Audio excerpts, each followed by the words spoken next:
পরবর্তীতে ৯টার পরে গিয়ে দেখছি মনে হয়েছে এইটা যে ছেলেটা ভিতরে ঢোকার চেষ্টা করছে, গেট লাগানো, বাইরে থেকে দেওয়াল টপকে সম্ভবত মানে উঠতে চাইছে বাচ্চাটা।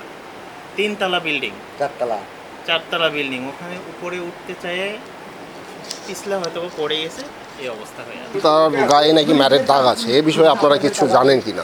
আমি তো কিছুই জানি না, আমি তো দেখি নাই সেই সময়। আচ্ছা, আপনারা তো মানে জানছেন কখন, কয়টার সময়? জানছি 8:30টার দিকে, সকাল 8:30টায়। জানার পরে আমি সেখানে গেলাম, দিকে ওখানে পড়ে আছে বিল্ডিং এর পাশে। আচ্ছা, কি অবস্থায় পড়েছিল? একটু কাত হয়ে পড়েছে। তার মানে সে তো ছোট বাচ্চা, আপনাদের এতিমখানায় থাকতো। হ্যাঁ, তাহলে সে যে রাতে আসে নাই, আপনারা কোনো অভিযোগ বা এরকম কোনো তাকে ওখানে খোঁজা হয়েছে, ছেলেরা খুঁজছে, ওখানে বাইরে পায়নি। থানায় কোনো মানে জানানো হয়েছিল কি রাতের বেলা? না, ওরকম কিছু জানা আছে, ছুটিতে আছে কালকে 10টা থেকে। মানে কেউ আপনাদের ওখানে দায়িত্ব ছিল না রাতে? ওখানে একজন বড় ছাত্র, তাকে দায়িত্ব দেওয়া ছিল, সেভাবে স্বাভাবিকভাবে সময় মতো গেট লাগাই দিছে। মেন গেট আছে, লাগাই দিছে।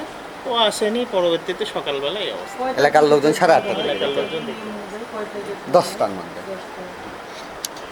তাহলে একটা ছাত্র যে নিখোঁজ, রাতে আসে নাই।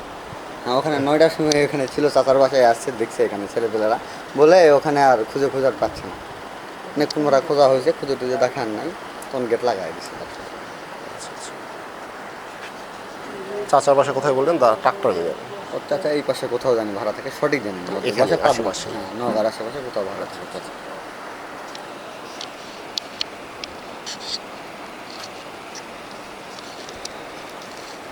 এতিমখানার মেন দায়িত্বটা কার?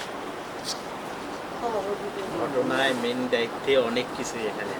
আপনারা এই পর্যন্ত যতগুলো তথ্য সংগ্রহ করা হয়েছে, যে কিছুক্ষণ আগে গোয়েন্দা সংস্থার লোক গেল, আপনারা একটু বাইরে বিশেষ করে কথা বলে ঘটনাগুলো